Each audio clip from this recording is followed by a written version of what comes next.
Alex Maioli, l'un des plus célèbres photographes de l'agence Magnum, est à découvrir en ce moment au Bal à Paris. Et franchement, parmi les expositions photos, celle-ci est, très subjectivement peut-être, mais très sincèrement aussi, celle qui nous a le plus touchés. Alex Maioli, à l'origine, c'est un photojournaliste, reporter de guerre qui a couvert les plus grands événements pour servir l'information et l'actualité. Il a ce petit truc en plus, ce petit truc qui fait d'un photojournaliste un grand artiste, où qu'il soit, en Europe, en Asie, au Brésil ou au Congo, sur des événements ou des non-événements, parce que ça arrive aussi, il nous ramène des clichés d'une puissance inégalée, et ce pour deux raisons. La première, c'est qu'on jurerait, en regardant ces clichés, regardez d'ailleurs, qu'ils ont été pris de nuit, dans une pénombre totale, dans une nuit sans lune en quelque sorte. C'est tout l'inverse pourtant. Chacune de ces photographies a été réalisée en pleine journée, mais avec un attirail digne des plus grands studios, des flashs géants, des assistants, une véritable organisation de prise de vue.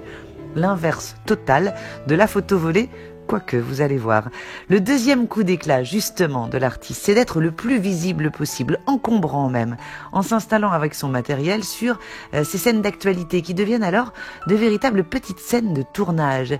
Il nous raconte qu'au début, les sujets posent un peu, s'appliquant dans leurs gestes et dans leurs expressions, comme la société des selfies nous y a tellement habitués. Oui, Alex Maioli les laisse faire. Il prend alors de nombreuses photos, avec de gros flashs bien visibles.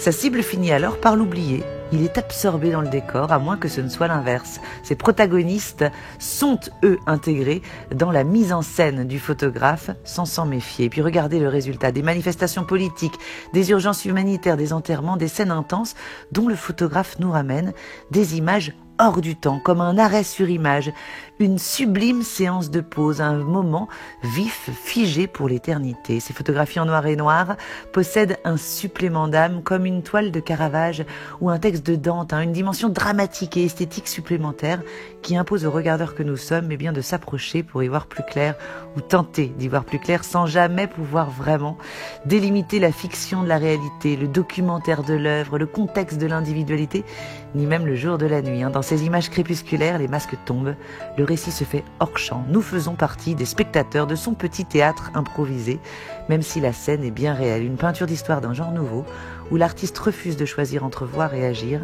On vous avait prévenu, l'exposition est juste éblouissante.